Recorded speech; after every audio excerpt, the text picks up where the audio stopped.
trailer was Batman. probably the worst trailer at DC Yeah, FanDome. again, once Batman. again, Uh, yeah, they failed. big Terrible time. trailer. Yeah.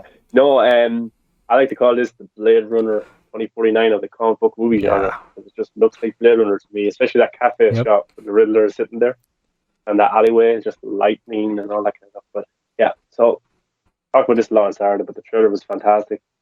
Just the look of it, style of it, the action sequences look amazing. Uh, Penguin, different versions of Penguin. Colin Farrell's to be killing it. Selena Kyle, Catwoman herself, Zoe Kravitz is great. Alfred, first look at Alfred. It's just a brilliant trailer, and I think this film is going to make insane box office because the hype around this movie is insane, Yeah. and they've only released two trailers. And not even like a trailer came out a year ago, and a trailer came out now, and the film is not coming out until March, and people are just obsessed with this film. So Robin Pattinson has a huge kind of box office fan base, maybe with Twilight, Harry Potter, and this could be the next big one. So yeah, and it looks like it. I like Marvel a lot, but I've never seen a Marvel movie look like this. Hmm. I love DC a lot. I've never seen a DC movie look like this. It looks completely unique. Yeah. So watch the Christopher Nolan movies and then watch this trailer. It just looks miles Yeah. apart from each other, not in terms of quality or anything. I'm just saying the look. Matt Reeves looks like he's directing the shit out of this movie, and some of the shots, one with Catwoman and Batman kind of standing there, and the dusk of dawn in the background, the sun, and at the end, like Penguin thinks he has Batman. I got him, and then he rises from the flames. He's just walking with intent. And the upside down shot from Penguin's perspective, little things like that add so much to it. So I think Paul Dano as the Riddler is a villain. I think he's a bad guy, but I also think he's exposing something big about Gotham and its society and the system and the Wayne Yeah. and Batman. I think in a way his family was hurt by the system or whatever happened, and this is why he's trying to expose the Court of Owls. Maybe that's the kind of theory.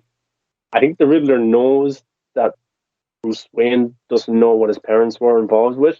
And I think he knows that Batman is trying to do good, but he has to show Batman like Yeah.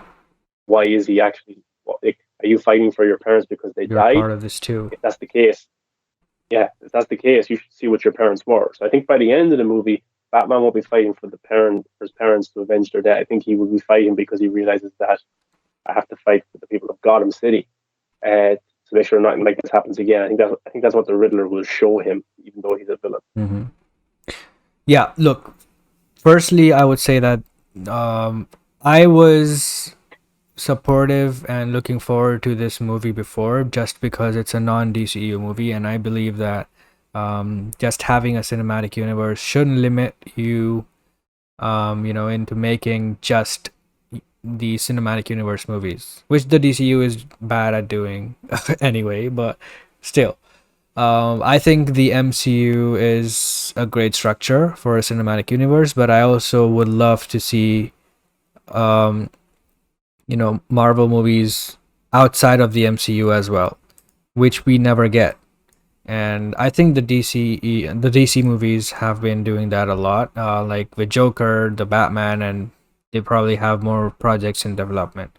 And I'm fully supportive of that because if one succeeds, it will open up room for other projects for DC as well as Marvel, and that's always great. But yeah, with that aside, I wasn't excited for this movie just because I didn't know what it was. I didn't know where it was going. I didn't know the tone of it would be, how grounded it will be, and all that stuff. I like a certain kind of Batman. I like Ben Affleck is my favorite Batman ever. I like Gotham. I like the Burtonverse. So I don't think Batman should be as grounded as he was in the Nolan movies. Although those movies were great, I just think that Batman can do with more fantastical stuff, like having Poison Ivy and Catwoman and characters like that, right? So I think that Yeah, would it make him a better Batman and make the Gotham better and all that stuff. So the first trailer came last year, and obviously that was pretty good, and everybody loved it. I also loved it, but I still wasn't excited for this movie because it kind of looked grounded as well to me at that time. But now this trailer just looks amazing. It's next level, and it just, I won't say objectively because I know that it's subjective and people can like the previous one better, but I think this is way way way way better than the last trailer, and it just shows the it kind of shows the final look of the movie, and everything that was on screen, it looked like a very cinematic, large scale, like Blade Runner 2049, like you said. It looked very, very good. And I was completely sold because I'm big on visuals and I love all that stuff. And stuff like that really matters to me. And I just love that.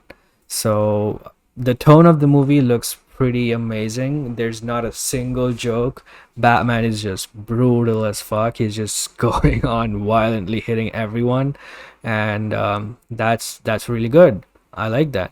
But also, this movie is a psychological thriller, and it has Riddler, who's a serial killer, and that stuff already is exciting to me, and I like that stuff. So, adding adding that into this movie was a stroke of genius on Matt Reeves' part.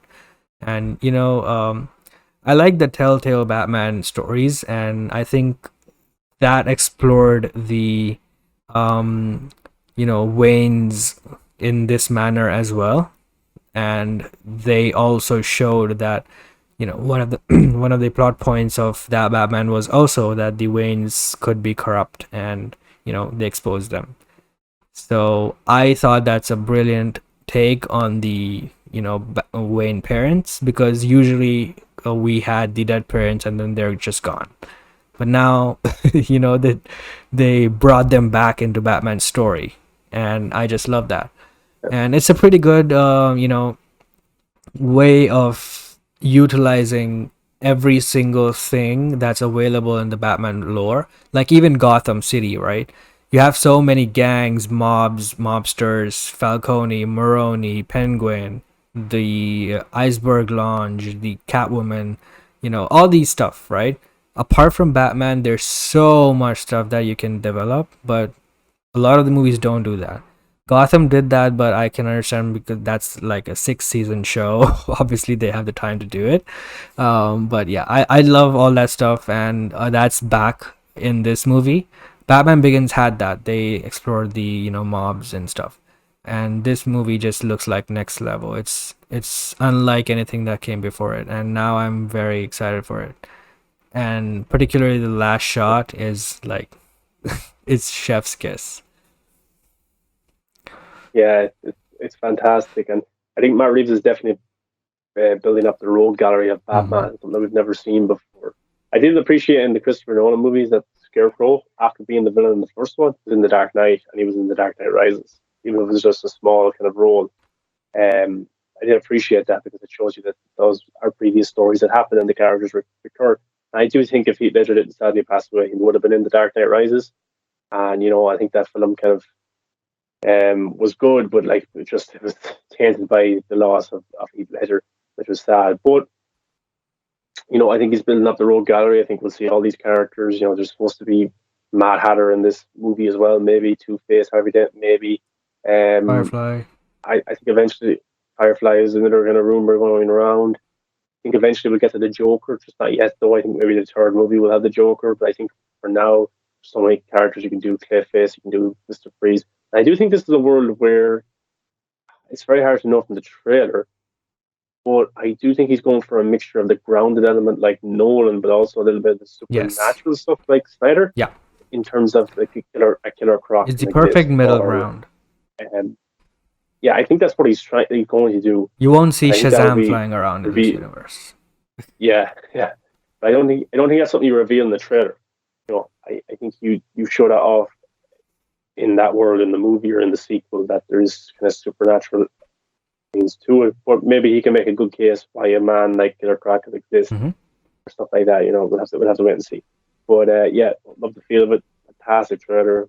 blew up the internet again. Robin Pattinson proving the doubters wrong again. I think he just looks fantastic. It's taken me hard to get used to him because I'm so used to Ben Affleck. For a while. I'm sure it was the same for people who were big Christian Bale fans and watched and followed those movies when they came out. But Robin Pattinson just looks different in the cowl and stuff like that. So it's going to take a while to get used to it. But it was a great shot of him, just his teeth for that shot where he hits the glass. Yeah. And he says to Riddler, "What have you done?"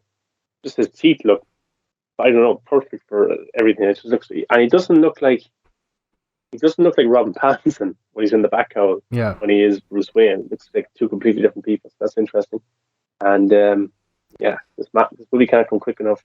Awesome stuff. And there was also a TV spot, which was 1 minute 20 seconds. It may have had an extra scene or two, but it was just the score was more prominent in that one. The score is just amazing. At first, I didn't like the score either, because he just played two notes and stuff in the beginning. But hearing the full orchestra here, the way it crescendos in the end, I am just in love with the score as well. It's very much fitting the tone to this, and I just love how it works with his Batman. And also, I would say that Zoe Kravitz is probably the best Catwoman already. She looks perfect. Her face is just, it screams Catwoman. It's just perfect. I don't know how her acting would be and performance would be, but from the trailers, it looks like it would be amazing. But she just looks like the perfect Catwoman. Yeah, she looked great, and her action sequences from what we've seen look to be interesting as well. So she looks like she has a big story in it as well. We get to see her. She has to, because she said that she is involved with the crime, leaders and stuff, gang leaders, mob leaders. So she has to be involved. She doesn't know who Batman is either. Yeah. She asks, "Who are you?" underneath. Oh, that's interesting. And she unmasked herself. That was interesting. Yeah, that was interesting. Yeah, but maybe that's to gain trust in a way. She is tied in with all those crime families. Yeah. Maybe she has an agenda. She wants to show Batman, look,